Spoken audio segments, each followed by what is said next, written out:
Hello students, welcome. आजच्या लेक्चरमध्ये last लेक्चरमध्ये आपण टेन्स स्टार्ट केला होता आणि टेन्स मध्ये आपण सिंपल प्रेझेंट टेन्स घेतला होता आणि प्रेझेंट कंटिन्युअस टेन्स पण कंप्लीट केला होता. आज आपण तिसरा टेन्स बघू. त्यामध्ये म्हणजे प्रेझेंट मध्ये एकूण 4 आहेत: simple present tense, present continuous tense, present perfect आणि प्रेझेंट परफेक्ट कंटिन्युअस.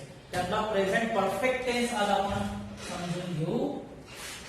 नाव लिहितो सी present perfect tense.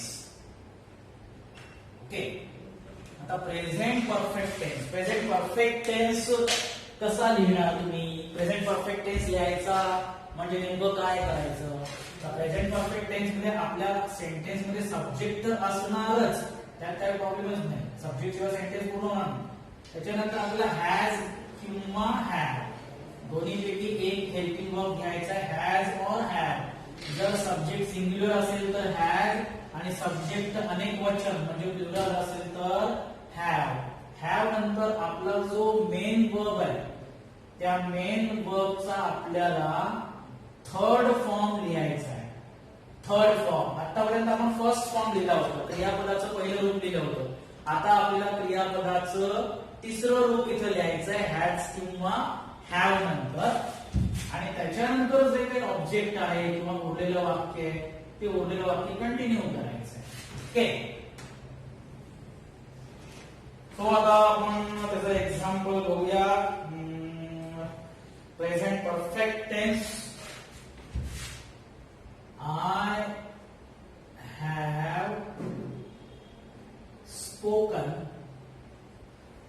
have spoken French language.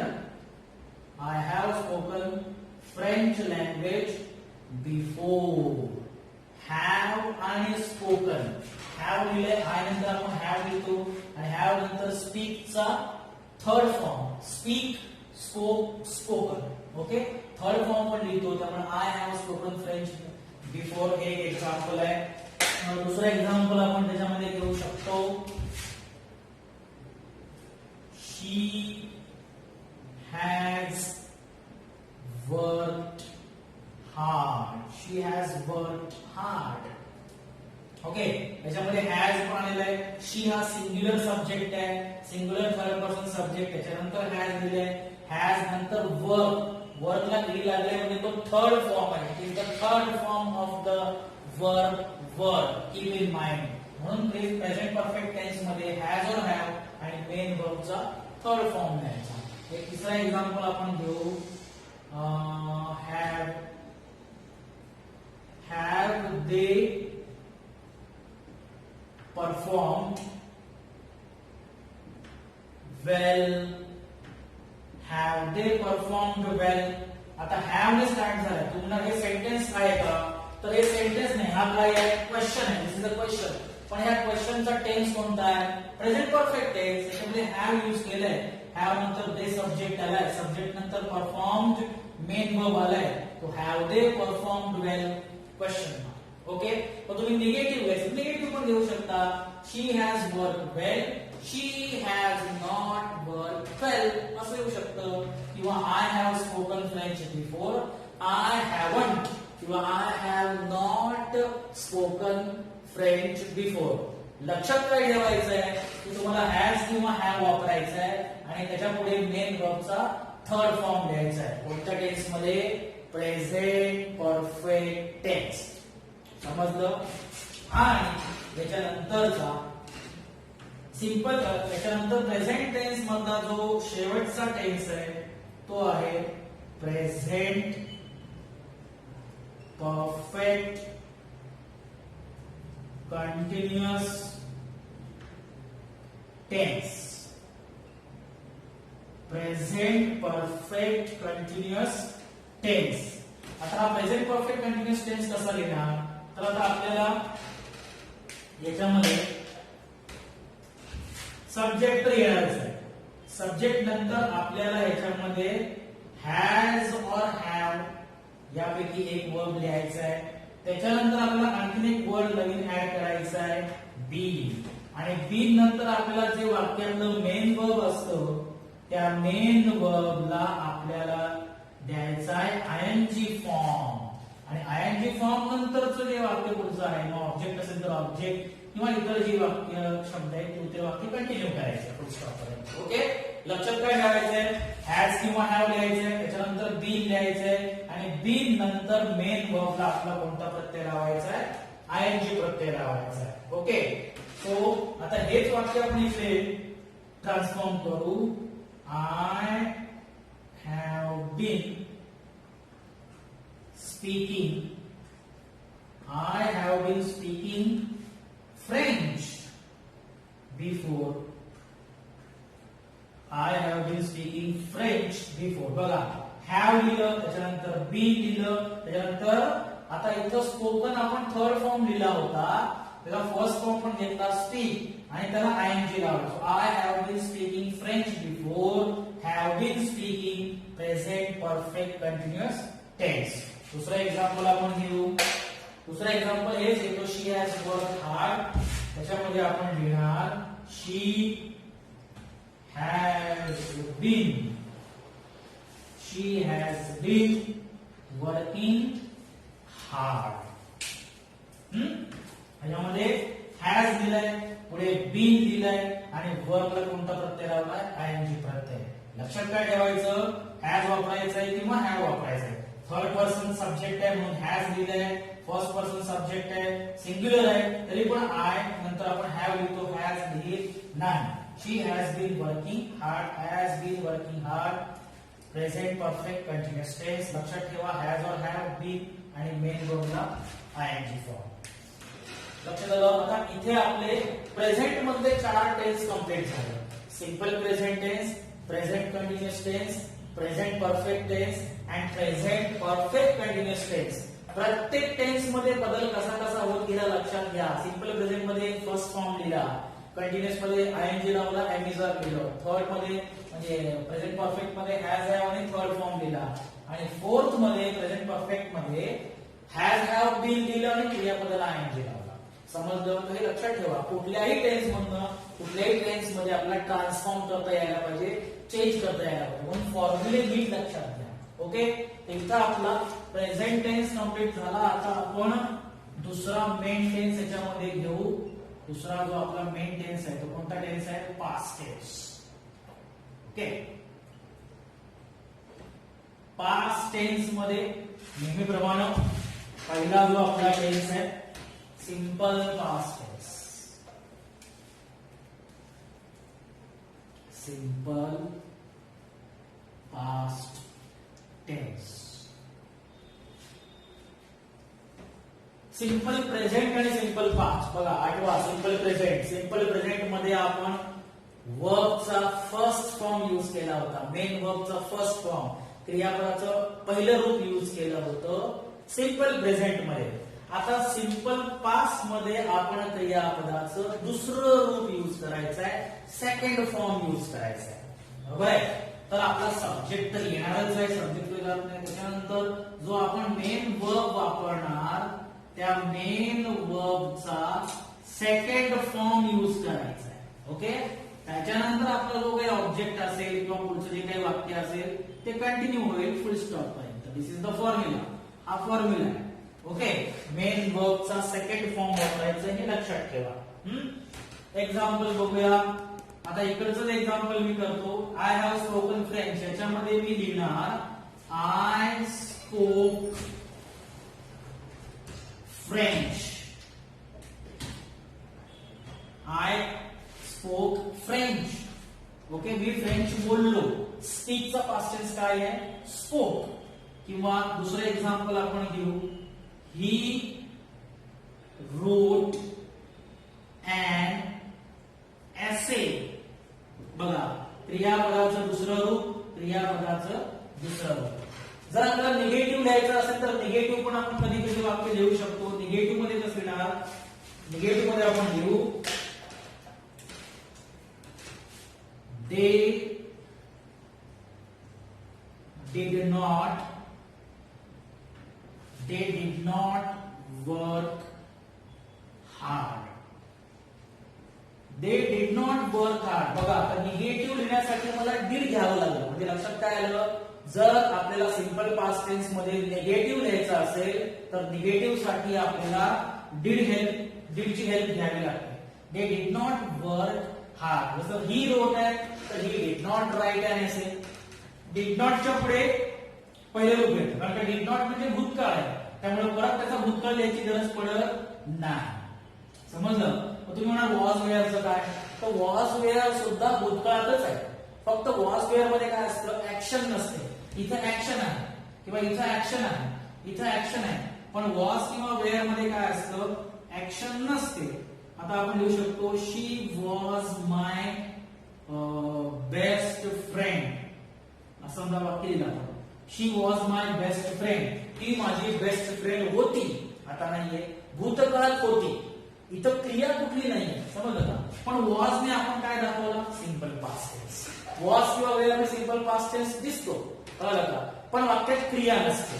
आणि क्रियापदात दुसरं रूप वापरतो तेव्हा सुद्धा सिंपल पास्ट दिसतो, तेव्हा वाक्यामध्ये क्रिया असते. मग सिंपल पास्ट टेन्स काय लक्षात ठेवायचं, क्रियापदाचं दुसरं रूप लक्षात ठेवायचं. सिंपल पास्ट टेन्स म्हणजे क्रियापदाचं दुसरं रूप. सिंपल प्रेझेंट क्रियापदाचं पहिलं रूप, सिंपल पास्ट क्रियापदाचं दुसरं रूप. समजलं. त्याच्यानंतर पुढचा दुसरा टेन्स आपण घेऊ. त्यातला जो सेकंड टेन्स आहे सिंपल पास्ट टेन्स नंतर दुसरा जो टेन्स आहे, दुसरा टेन्स आपण घेऊ पास्ट प्रोग्रेसिव्ह किंवा त्याला कंटिन्युअस पण म्हणतो आपण. कंटिन्युअस जरा जुनं नाव आहे, प्रोग्रेसिव्ह नवीन नाव आहे. पास्ट कंटिन्युअस टेन्स और past progressive tense. Past progressive कसा लिहायचा, सब्जेक्ट तर लिहावा लागणारच आहे. सब्जेक्ट नंतर आपल्याला इकडे हेल्पिंग वर्ब घ्यायचा आहे, वॉज और वेअर. वॉज घ्या किंवा वेअर घ्या. वॉज आणि वेअर बद्दल तुम्हाला माहिती आहे, एक वचनी करता असेल तर वॉज, अनेक वचनी करता असेल तर वेअर. Was were. त्याच्यानंतर जे आपलं मेन वर्ब येणार आहे, त्या मेन वर्बला आपल्याला कोणता फॉर्म लागणार, आयएनजी फॉर्म लागणार. त्याच्यानंतर पुढे ऑब्जेक्ट असेल तर ऑब्जेक्ट, किंवा पुढचं जे वाक्य आहे ते पुढचं वाक्य काय होणार, कंटिन्यू होणार. This is the formula past continuous tense. Okay. Past continuous टेन्सचं एक्झाम्पल आपण हेच एक्झाम्पल पुढे कंटिन्यू करू, म्हणजे एक्झाम्पल मध्ये काय बदल झाला, ट्रान्सफॉर्म कसं झालं, चेंज कसं झालं ते लक्षात येईल. आता आय स्पोक फ्रेंच हे मला पास्ट कंटिन्युअस मध्ये ट्रान्सफॉर्म करायचंय, चेंज करायचंय, तर मी आय लिहिलं सब्जेक्ट, त्याच्यानंतर मला वॉज की वेअर घ्यावं लागणार, मला घ्यावं लागणार वॉज.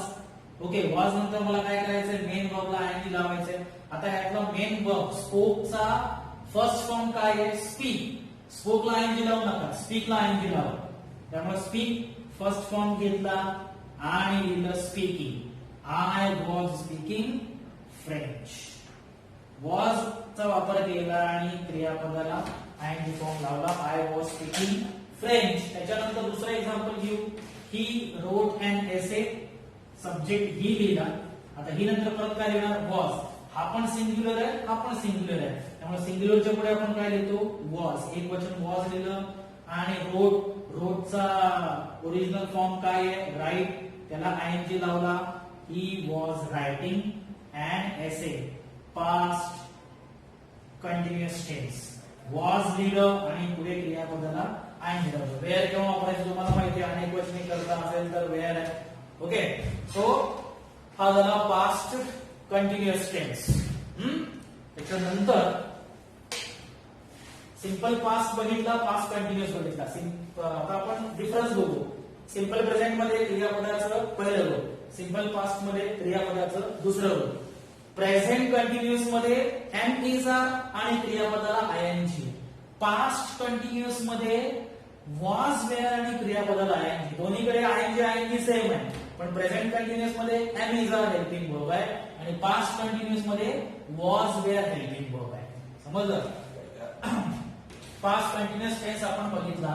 आता पास्ट कंटिन्युअस टेन्स नंतर आपण जो तिसरा टेन्स बघणार आहोत, तो तिसरा टेन्स आहे past perfect tense. Past perfect tense आणि पास्ट परफेक्ट कंटिन्युअस टेन्स असे दोन टेन्स बाकी आहेत. पास्ट परफेक्ट सी आपण लिहू पास्ट परफेक्ट टेन्स. ओके, कसा लिहायचा पास्ट परफेक्ट टेन्स? सब्जेक्ट तर आपल्याला लिहायचं असेल, सब्जेक्ट लिहिल्याशिवाय सेंटेन्स आपल्याला लिहिता येणार नाही. सब्जेक्ट नंतर we have to write here had. एकमेव एकुलता एक वर्ब आहे हॅड. हॅड नंतर आपलं जे मेन वर्ब आहे ते मेन वर्ब आपल्याला पीपी पास्ट पार्टिसिपल म्हणजे वर्बचा थर्ड फॉर्म इकडे लिहायचा आहे. त्याच्यानंतर जे आपलं काय म्हणूया ऑब्जेक्ट असेल, ऑब्जेक्ट सेंटेन्सचा रिमेनिंग पार्ट कंटिन्यू करायचा फुल स्टॉप पर्यंत.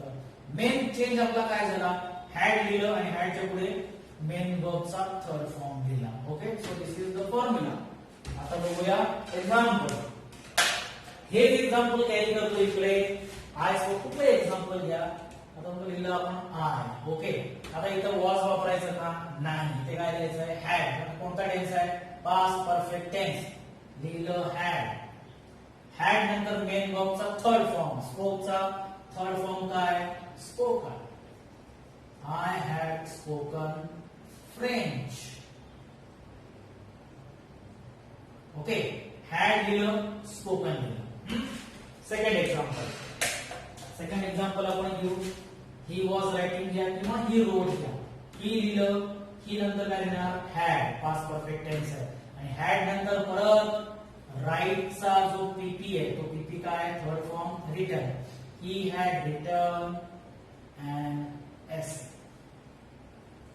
ओके, हॅड वापरलंय थर्ड फॉर्म वापरलाय पास्ट परफेक्ट टेन्स. आणि त्याच्यानंतर शेवटचा पास्ट टेन्स मधला शेवटचा पास्ट टेन्स मधला last tense past perfect continuous tense. Past perfect continuous tense. प्रत्येक टेन्स मध्ये चेंजेस लक्षात घ्या. चेंजेस कसे कसे होत आहेत. हा सिंपल पास्ट आहे, हा पास्ट कंटिन्युअस आहे, हा पास्ट परफेक्ट आहे. आता आपण इथे लास्ट लिहितोय पास्ट परफेक्ट कंटिन्युअस टेन्स. तुमच्या समोर आहेत सगळे चेंजेस. ते चेंजेस बघा कसे कसे होत आहेत. ओके, आता याच्यामध्ये सब्जेक्ट तर आपला असणारच, सब्जेक्टला ऑप्शन नाहीये. सब्जेक्ट नंतर आपण बदल काय करायचा, इथं हॅड तर लिहायचंच आहे कारण हा पास्ट परफेक्ट आहे. हॅड लिहायचंय. हॅड नंतर आपला जो शब्द आहे बीन. बीन बीन नंतर जे आपलं मेन वर्ब आहे त्या मेन वर्बला काय लिहिणार, काय कोणता प्रत्यय आयएनजी फॉर्म लागणार. आणि या आयएनजी फॉर्म नंतर आपला जो ऑब्जेक्ट आहे तो ऑब्जेक्ट किंवा जे रिमेनिंग सेंटेन्स आहे ते कंटिन्यू करायचं फुल स्टॉप पर्यंत. मेन चेंज आपला काय हॅड बीन आणि मेन वर्बला ING. This is the formula. Okay, example घेऊ आता. हेच एक्झाम्पल वरचं कुठलंही घेऊ शकतो आपण.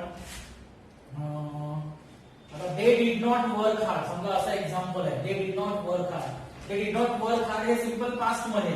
आता याचा मला पास्ट परफेक्ट मध्ये करायचं ते सेंटेन्स या फॉर्म्युला मध्ये फिट करा. म्हणजे मी लिहिलं दे डीड करून टाका. Did helping verb past tense मध्ये सिंपल पास्ट मध्ये. याच्यामध्ये मला हेल्पिंग वर्ब कुठले घ्यायचंय हॅड. ओके, नॉटला नॉट तसंच ठेवा. नॉट हा निगेटिव्ह दाखवतो. दे हॅड नॉट. ओके, पुढे काय आता वर्ब. वर्बचा ओरिजिनल फॉर्म फर्स्ट फॉर्म तिकडे आहे पण इथल्या फॉर्मला काय करायचंय आयएनजी प्रत्यय. दे हॅड नॉट वर्कचं होणार वर्किंग. ओके, पण आता याच्यामध्ये बीन राहिला. बीन कुठे येणार, they had not been working. लक्षात ठेवा, they had not been working hard. Okay, दुसरं एक्झाम्पल घेऊ आपण. दुसरं example I had spoken with you. I had been. आता इथं नॉट होतं म्हणून बीन इकडे दिलं. नॉट नसेल तर हॅड नंतरच बीन येणार. I had been speaking French. Okay, had been speaking, had not been working. Past perfect continuous tense. चारही टेन्स तुमच्या समोर आहेत. सिंपल पास्ट, पास्ट कंटिन्युअस, त्यानंतर पास्ट परफेक्ट टेन्स आणि past perfect continuous tense. Total आपले 8 tense पूर्ण झाले. Present मध्ये 4 आणि पास्ट मधले 4 असे टोटल 8 टेन्स आपण पूर्ण केलेले आहेत. तर इथं आपण आता थांबायला हरकत नाही, आपण थांबूया इथे आणि जो शेवटचा फ्युचर टेन्स आहे त्यातले 4 जे टेन्स आहेत ते आपण नेक्स्ट लेक्चरला बघू. Okay, thank you. Okay, welcome students again. आता आपण 8 टोटल टेन्स बघितलेले आहेत. 8 टेन्स तुमच्यासमोर 2 सेंटेन्स दिले, तुम्हाला 2च का दिली होमवर्क. तर हा 2चा होमवर्क नाहीये. होमवर्क काय तुम्हाला, तर तुम्हाला मी 2 सेंटेन्स दिले. पहिला सेंटेन्स म्हणजे एक टेन्स आहे आणि दुसरा सेंटेन्स म्हणजे एक टेन्स आहे. बरोबर आहे. म्हणजे हा टेन्स सोडून बाकी जे 7 टेन्स आहेत, म्हणजे आता या पहिल्या वाक्याची सेंटेन्स किती बनणार, 7. हा दिलेला टेन्स जो आहे तो टेन्स तुम्ही आयडेंटिफाय करायचा, ओळखायचा की कोणत्या टेन्स मध्ये वाक्य दिलं आहे. मग ते सोडून बाकीच्या उरलेल्या 7 टेन्स मध्ये हे वाक्य रूपांतर करायचं. ओके, सेम प्रोसेस दुसऱ्या वाक्याला पण होणार. हा दिलेला टेन्स जो आहे तो कोणता आहे तो ओळखा, आयडेंटिफाय करा की कोणत्या काळात वाक्य दिलंय, टेन्स मध्ये वाक्य दिलंय. आणि मग हा सोडून उरलेले जे 7 काळ आहेत त्या उरलेल्या 7 टेन्स मध्ये हे वाक्य तुम्हाला ट्रान्सफॉर्म करायचं, म्हणजे चेंज करायचंय. टोटल तुमची किती होणार, 14. बरं. आणि त्याचबरोबर तुम्ही हे पण करा, 7 वाक्य तुम्ही लिहिणार, म्हणजे हा काळ तुम्ही ओळखणार आणि उरलेल्या 7 टेन्स मध्ये रूपांतर करणार. प्रत्येक वाक्य जेव्हा तुम्ही ट्रान्सफॉर्म कराल तेव्हा ते वाक्य तुम्ही कोणत्या टेन्स मध्ये चेंज केलं, कोणत्या काळात ट्रान्सफॉर्म केलं, त्या टेन्सचं नाव पण लिहायचं. म्हणजे एक्झाम्पल खाली टेन्सचं नाव, एक्झाम्पल खाली टेन्सचं नाव असं लिहून ते पूर्ण करायचं. लक्षात आलं होमवर्क सगळ्यांच्या, तर होमवर्क करा. थँक्यू.